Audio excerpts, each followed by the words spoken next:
Halo, selamat malam rekan-rekan. Hari ini saya ingin memperdengarkan ya percakapan dari antara Bapak KC, debat yang rada sengit saya pikir ya, Bapak KC dengan Pak Zulkifli Abbas. Terima kasih, Tuhan berkati.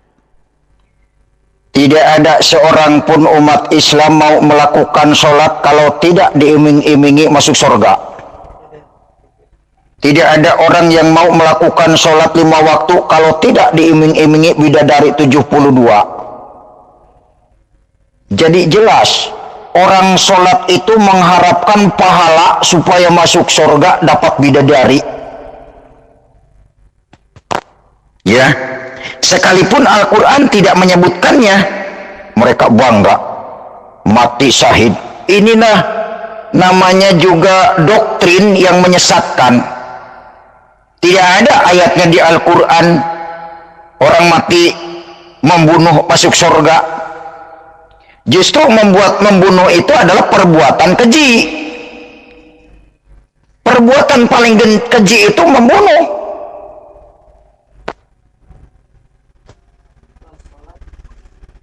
Inilah kekeliruan umat Islam. Disuruh mendirikan sholat, malah mendirikan diri pribadi siang malam 5 kali. Karena didoktrin oleh orang Arab. Sholat yang diperintahkan didirikan oleh Allah itu adalah mencegah dari perbuatan-perbuatan keji dan munkar. Sebagaimana dikatakan surat 29 Al-Ankabut ayat 45. Bukan sholat tunggang-tunging. Karena tidak paham sholat tunggang-tunging dianggap nyembah Allah. Itu masalah sembah batu, Bajar Aswan. Gue kan mengalami ke Mekah berkali-kali. Sembah batu itu. Ya, makanya yang cerdas mendengar voice note Muhammad Kaca pasti murtad. Kalau yang nggak mau murtad itu belum cerdas. Sholat yang harus didirikan itu adalah mencegah dari perbuatan-perbuatan keji dan munkar. Itu sholat yang diperintahkan oleh Al-Quran. Katanya Al-Quran pedoman umat Islam. Tapi kenapa itu perintah sholat mencegah perbuatan keji dan munkar ditinggalin? Inilah akibat orang baca Quran cuma baca huruf Arabnya saja. Yang diperhatikan tajwidnya, mahorijul hurufnya, nadanya, panjang pendeknya. Artinya tidak diperhatikan. Nah, akibatnya begitu. Ya, akibatnya begitu. Gak paham. Jadi salah alamat. Disuruh ngambil piring malah ngambil golok. Sama dengan begitu. Disuruh berbuat baik malah berbuat jahat. Disuruh mengasihi malah ngebom. Nah itu akibat salah alamat. Akibat tidak paham Al-Quran. Coba kalau umat Islam paham Al-Quran. Menurut Al-Quran yang akan datang hari kiamat itu Isa Al-Masih. Oh pasti sudah lari kepada Isa Al-Masih. Itu yang akan menyelamatkan. Jelas ya? Aduh, udah nunjukin gobloknya lagi. Selalu bilang Muhammad bin Abdullah, Muhammad bin Abdullah. Nggak berani bilang Muhammad Rasulullah gitu ya, Kaci ya. Kalau kamu ngomong Injil, kami beriman sama Injil, tapi Injil yang dibawa Nabi Isa, bukan Injil yang dibawa Lukas. Bukan Injil yang dibawa Matius, bukan Injil yang ditulis Lukas dan Matius. Kamu goblok, gak nalar-nalar dari kemarin itu ya. Kamu coba baca lagi ayatnya, coba tak dengerin lagi. Tak simak. Waduh, sok-sok tahuan kamu ini, Kaci. Makanya andalan kamu ngomong Muhammad bin Abdullah. Muhammad bin Abdullah itu adalah seorang hamba. Tapi kalau Muhammad Rasulullah, kedudukannya sebagai Rasul. Otak kamu itu memang minta direparasi, Kaci. Kamu hanya bisa bertanya dan tidak punya kemampuan untuk menjawab. Tadi kan Anda membahas tentang Hajar Aswad kan? Menghujat batu Hajar Aswad. Nah, selama ini saya sudah memberikan materi kepada Anda tentang Hajar Aswad dipandang dari segi keislaman. Nah, sekarang saya ingin Anda paham Hajar Aswad berdasarkan atas nubuatan. Ngerti nubuatan? Kalau nggak ngerti, saya terangkan kepada Anda. Nubuat itu adalah ramalan Nabi tentang sesuatu. Nah, di dalam Yesaya 60 ayat 6 yang saya bacakan tadi, di situ jelas nubuatannya terpampang dengan nyata. Sejumlah besar onta akan menutupi daerahmu. Itu kejadiannya di mana? Itu terjadi di mana? Dan itu digenapi oleh mana? Digenapi oleh wilayah mana? Onta-onta muda, ya, mereka semua akan datang dari Syeba, akan membawa emas dan kemenyan, serta memberitakan perbuatan masyhur Tuhan. Ini digenapi oleh siapa? Ya. Daerah mana, wilayah mana yang menggenapi hal ini? Bahwa sejumlah besar onta akan menutupi daerahmu. Itu di mana kejadiannya? Di Vatikan? Di Yerusalem? Atau di mana itu terjadi? Ini perlu untuk kamu jawab, supaya kamu tahu bahwa apa yang disembah oleh umat Islam itu bukan batu, tetapi Dia sang pemilik alam semesta ini. Di situ jelas, di akhir ayat itu dikatakan mereka akan memberitakan perbuatan masyhur tentang Tuhan. Nah, siapa yang mengajarkan tentang kemasyhuran terhadap Allah? Tunjukkan di wilayah mana itu terjadi. Silakan. Apa yang dikatakan Zulkifli Abbas itu ceritanya orang Majus dari timur yang mengikuti petunjuk bintang untuk menemukan Yesus sebagai Tuhan. Dia membawa emas dan kemenyan dan mur. Setelah Yesus ditemukan di sebuah rumah, mereka sujud menyembah dan menyerahkan harta-hartanya, yaitu emas, kemenyan dan mur. Itu maksudnya yang diceritakan oleh Zulkifli Abbas.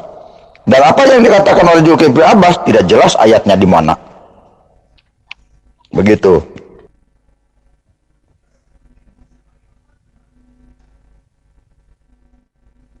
Sudah makan selesai.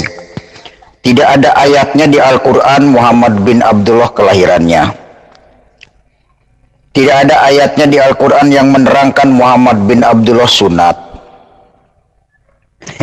Tidak ada ayatnya di Al-Quran bahwa Muhammad bin Abdullah cium Ka'bah, cium Hajar Aswad. Tidak ada.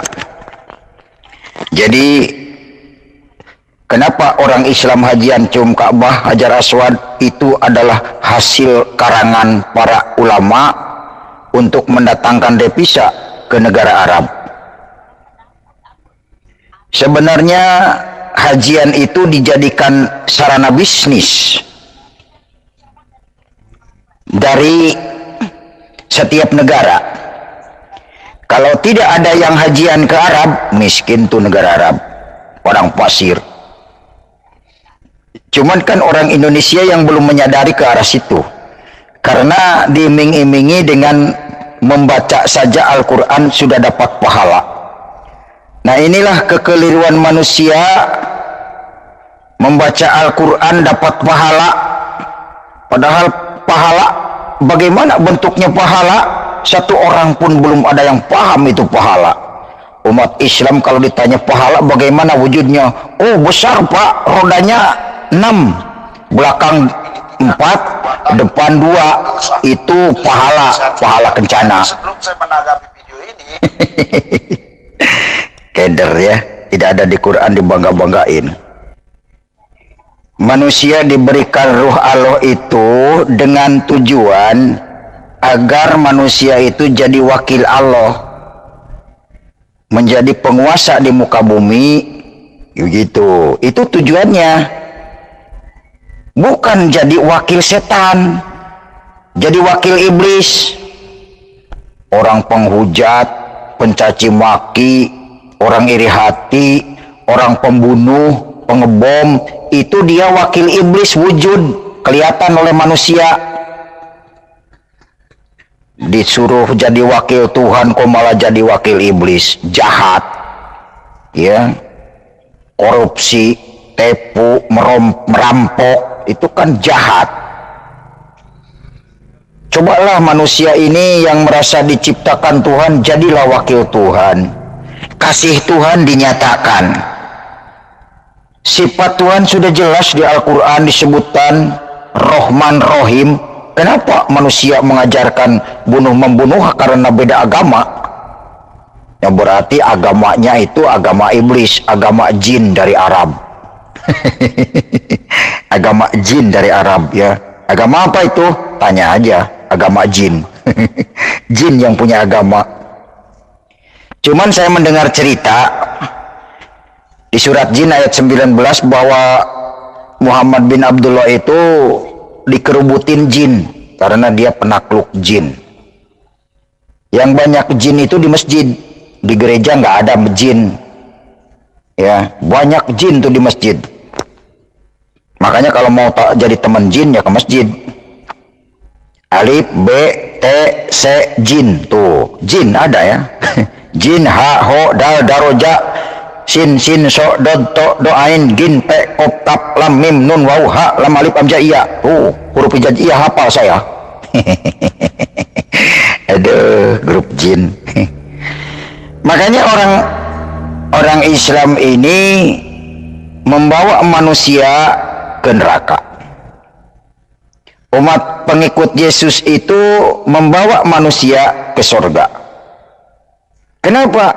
Karena Yesus berasal dari Allah, akan kembali kepada Allah. Kalau Muhammad tidak jelas anak siapa, lahirnya di mana, kapan, tiba-tiba kok dibanggain hanya karena menang perang Badar dan perang Uhud. Ini yang keliru, ini yang bangga-banggain Muhammad. Gitu. Jelas ya? Kamu tidak ada ilmu tentang Al-Quran. Kamu mengaku murtad, artinya kamu sudah paham kitab yang akan kamu imani dan telah kamu imani saat sekarang. Karena itulah kemudian saya bertanya sama kamu. Ya, di dalam Yesaya 60 ayat 7, segala kambing domba kedar akan terhimpun kepadamu, domba-domba jantan akan tersedia untuk ibadahmu. Semuanya akan dipersembahkan di atas mezbahku sebagai korban yang berkenan kepadaku, dan aku akan menyemarakkan bait keagunganku. Ini digenapi siapa? Ayo. Nubuatan Yesaya 60 ayat 7 ini tentang ibadah penyembelihan hewan kurban itu digenapi oleh siapa? Ibadah kurban di tanah suci itu digenapi oleh siapa? Ketika ternak suku Khaydar Bani Ismail dan suku Nabayot dipersembahkan di hari raya Idul Adha, apakah ada di luar daripada perayaan-perayaan dari agama lain yang melakukan hal itu? Kalau ada, tunjukkan. Silakan. Zulkifli yang tidak paham ilmu Al-Quran itu Zulkifli. Kenapa? Surat An-Nisa itu jumlahnya cuma 176 ayat. Kenapa Zulkifli kemarin menjawab pertanyaan saya? Katanya surat An-Nisa ayat 186. Ayat 185. Ketika saya cek, kenapa salah Zulkifli? Katanya orang Islam. Toh kenapa tidak paham jumlahnya surat An-Nisa? Gitu. Jadi Zulkifli ini tidak paham tentang Al-Quran, cuma bisa baca doang. Baca hurufnya kayak anak TK gitu. Bisa baca tapi tidak mengerti artinya. Sama dengan ini Ibu Budi. Kalau ditanya, "Dek, di mana Ibu Budi?" Ini Ibu Budi. Oh, bacanya harus begini. I N I. Jadi ini I B U. Jadi ibu. B U D I, Budi, jadi Budi. Ya sama dengan itu. Maksudnya apa? Nggak tahu. Begitu. Beda dengan anak SMA. Ini Ibu Budi. Maksudnya apa? Ini menerangkan ibunya Budi ini nih namanya nih. Ini ibunya Budi. Oh, jadi orang lain ngerti. Beda dengan Zulkifli Abbas. Oh, ini harus bacanya tartil sesuai qiraatil Quran, mahorijul hurufnya panjang pendek. Nih bacanya begini. Fawailul lil musallin. Artinya apa? Waduh, kagak paham.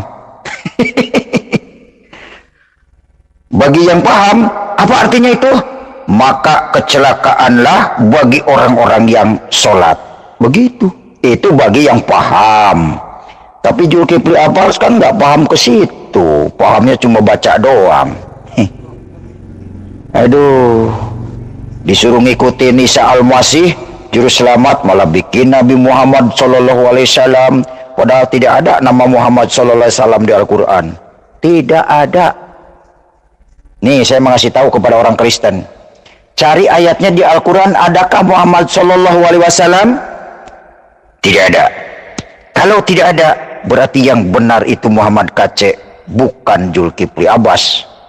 Zulkifli Abbas itu hanya pandai merangkai cerita, yang benar jadi merengseng.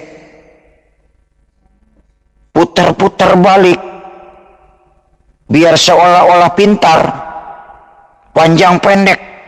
Wah, disibukkan dengan mahorijul huruf, dengan tajwid. Wah, kacau nih. Jadi yang nggak ada ilmu itu Zulkifli Abbas tentang Quran ya. Jangan coba-coba mengatakan Muhammad KC tidak ada ilmu tentang Quran. Ya, kamu yang nggak paham. Masa surat An-Nisa ayat 185? Aduh, pasti malu nih diginiin sama KC. Udahlah KC, Tuhanmu kan roh. Simple aja sekarang pertanyaannya. Bedanya Tuhan kamu itu, roh Tuhan kamu dengan rohnya Wewe Gombel apa KC? Rambutnya sama-sama panjang. Apa nggak salah-salah itu nanti murtadin-murtadin yang ketemu itu dikira itu Yesus, nggak taunya Wewe Gombel. Soalnya rambutnya sama-sama panjang. Jangan-jangan bolong lagi di belakangnya kan? Ya, Wewe Gombel katanya, gimana itu? Kalau kamu paham Al-Quran, maka kamu dikasih 1 triliun pun kamu tidak akan pernah murtad. Ini baru dikasih kondom 1, Indomie 1, udah murtad. Aduh, saya tidak mau mengikuti irama kamu untuk membahas Quran, karena saya tahu kucing saya yang di rumah lebih paham Al-Quran daripada kamu. Saya hanya ingin Anda menjelaskan kepada saya. Yesaya 60 ayat 7, segala kambing domba Keldar. Nah tuh, kan udah disebut di situ ya. Keldar itu kan anak daripada Nabi Ismail. Segala kambing domba keturunan Ismail akan terhimpun kepadamu. Ayo, domba-domba jantan akan tersedia untuk ibadahmu. Ayo, semua akan dipersembahkan di atas rumah ibadahku, atau mesbahku, atau betelku, atau baitku, atau baitullah, sebagai korban yang berkenan kepadaku. Dan aku akan menyemarakkan bait keagunganku. Ayo, rumah ibadah mana yang semarak orang ibadah berkenaan dengan kurban? Ini perlu kamu jawab, supaya kamu sadar apakah tuduhanmu terhadap Hajar Aswad itu betul, atau Hajar Aswad itu justru adalah penggenapan daripada nubuatan-nubuatan Allah yang ada di dalam kitab-kitab terdahulu. Kalau kamu katakan bahwa yang menyemarakkan rumah ibadahnya dengan kurban itu bukan Islam, tunjuk lalu agama mana yang menggenapi nubuatan ini. Silahkan. Justru saya murtad ini paham Al-Quran, Zulkifli. Di Al-Quran itu tidak ada ayatnya Muhammad bin Abdullah akan menjadi juru selamat. Muhammad bin Abdullah itu dikubur di Madinah, mati. Muhammad bin Abdullah itu istrinya ada 23. Itu yang diakui, belum yang nggak diakui. Terus Muhammad bin Abdullah itu kawin dengan Aisyah binti Abu Bakar Siddiq ketika umur 6 tahun. Ada hadisnya tuh, hadis Bukhari. Jadi inilah yang membuat saya kuat di dalam nama Yesus. Karena di Al-Quran tidak ada ayatnya orang Islam akan masuk surga. Tidak ada ayatnya. Ya pelaksanaannya sih nanti ya. Minimal ayatnya aja dululah, ada ayatnya gitu. Tidak ada ayatnya Muhammad bin Abdullah akan turun lagi menjadi sang juru selamat, tidak ada. Sehingga Muhammad berkata di dalam hadisnya, "Ya Fatimah anakku, banyak-banyaklah berbuat baik karena aku tidak bisa menyelamatkan kamu." Coba anaknya sendiri tidak bisa didoakan, apalagi tidak bisa diselamatkan, apalagi Zulkifli yang orang Bugis yang kerjaannya tiap hari bawa badik. Keselamatan Zulkifli kan dari badik, bawa badik di perut. Aduh. Jadi kalau Zulkifli ini keselamatannya bukan dari Tuhan, ku badik. Ya bawa badik kerjaannya tiap hari. Paham badik pisau. Jadi bukan Tuhannya yang menyelamatkan, badik. Bagaimana Muhammad bin Abdullah bisa menyelamatkan Zulkifli Abbas? Logikanya nih. Muhammad sendiri masih didoakan, Allahumma sholli ala Muhammad wa ala alihi Muhammad. Mikir dong. Nabi masih didoakan. Sadar, Bang Jul. Kasihan doa. Daripada lu nanti menyesal di neraka, yang mending sekarang ya dikasih tahu sama Muhammad kece. Kasihan. Kamu jangan membawa orang ke neraka. Bawa orang itu percaya Yesus supaya masuk surga. Karena Yesus ada di surga. Sang Bapa yang di surga, lihat doanya begini. Ya Bapa kami yang di surga, dikuduskanlah namamu, datanglah kerajaanmu, jadilah kehendakmu di bumi seperti di surga.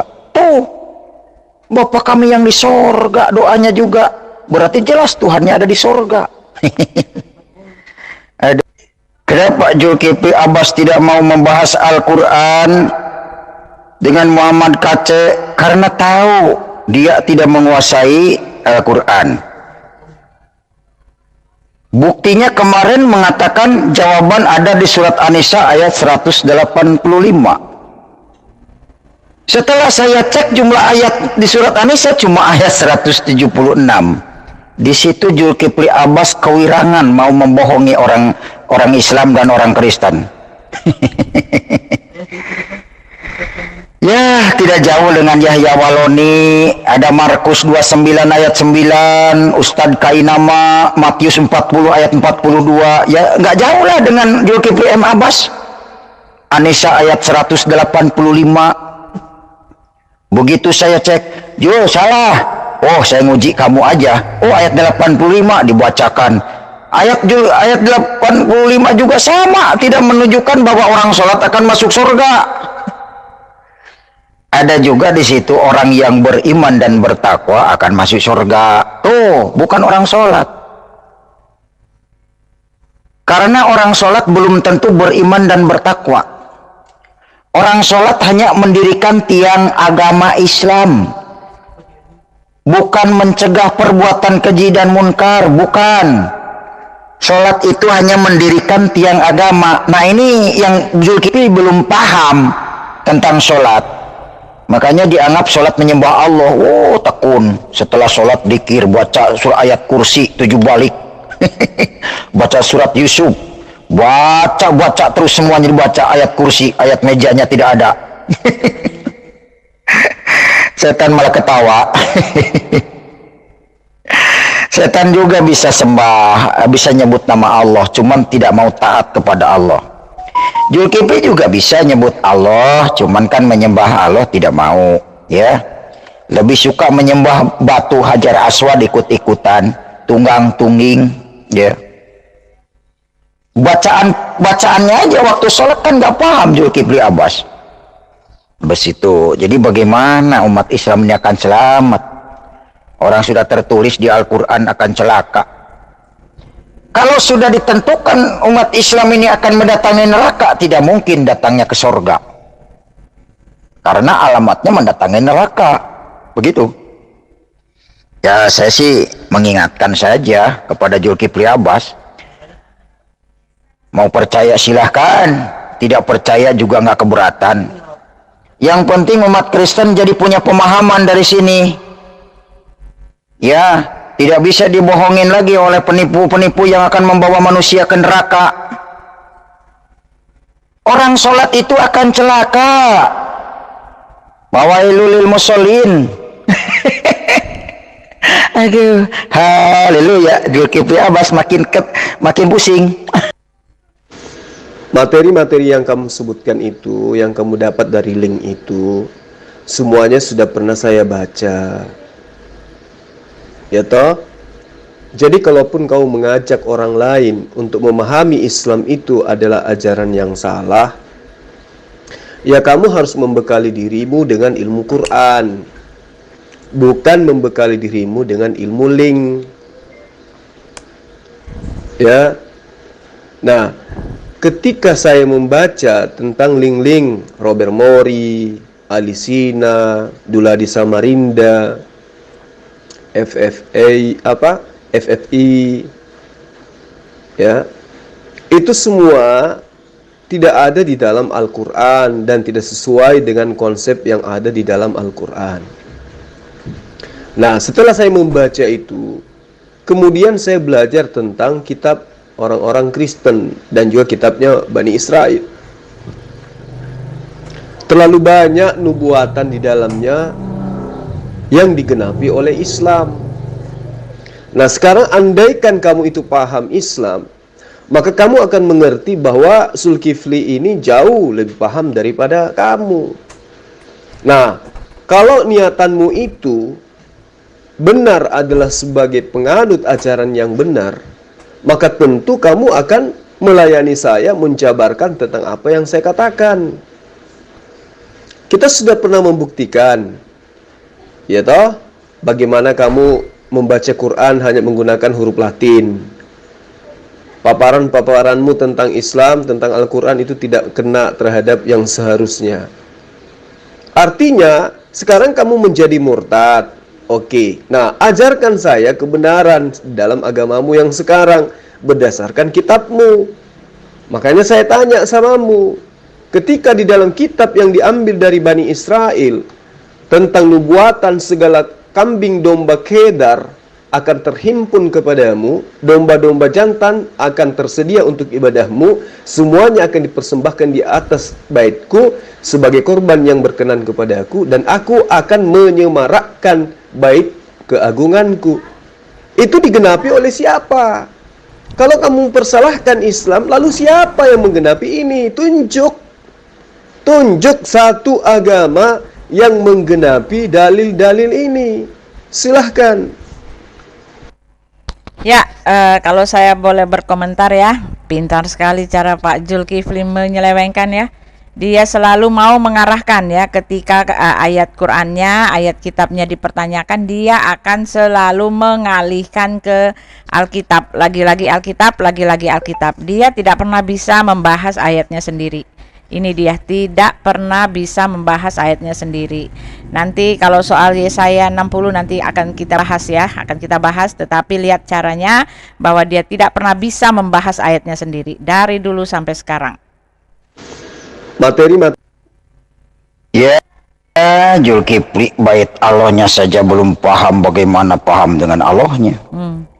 Saya dalam hal ini tidak akan melayani yang lain lagi. Zulkifli aja dulu, soalnya sering dipolitisir oleh Zulkifli Abbas. Ketika saya melayani yang nyela, dianggaplah Muhammad KC kabur. Kemana nih Muhammad KC? Dikira suaranya lemes, kesel kedondong. Itu makanya saya Zulkifli Abbas terus yang saya akan terus saya cecer sejauh mana dia pemahamannya tentang Al-Quran. Ya, Zulkifli Abbas kan mau mengalihkan topik ini kepada Alkitab. Saya paham, makanya saya tidak mau ngikutin aturan main Zulkifli Abbas. Orang licik dia. Zulkifli Abbas kan tidak paham Baitullah. Dianggapnya Baitullah itu batu Hajar Aswad. Oh iya, Baitullah itu. Karena tidak mengerti bahasa Arab, arti bait itu rumah. Allah itu rumah Allah. Dikiranya Allah itu ada di dalam batu.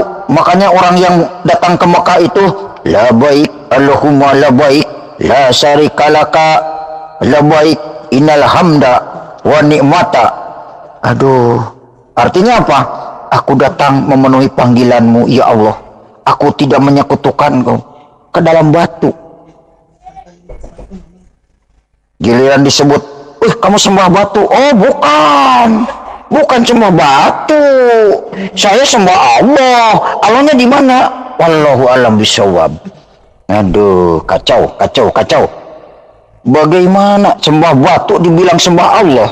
Udah jelas-jelas itu batu segitu besarnya dianggap sembah Allah. Disinilah Zulkifli Abbas tidak paham mana yang baik dan mana yang buruk. Mana Allah, mana yang bukan itu tidak paham. Ya, makanya Zulkifli Abbas ini kalau dikejar-kejar ayat Al-Quran sama saya, kabur dia kemana-mana. Nggak lama juga nangis dia ke teman yang ngomong, saya dihajar dari Al-Quran oleh Muhammad Kace. Kasihan loh.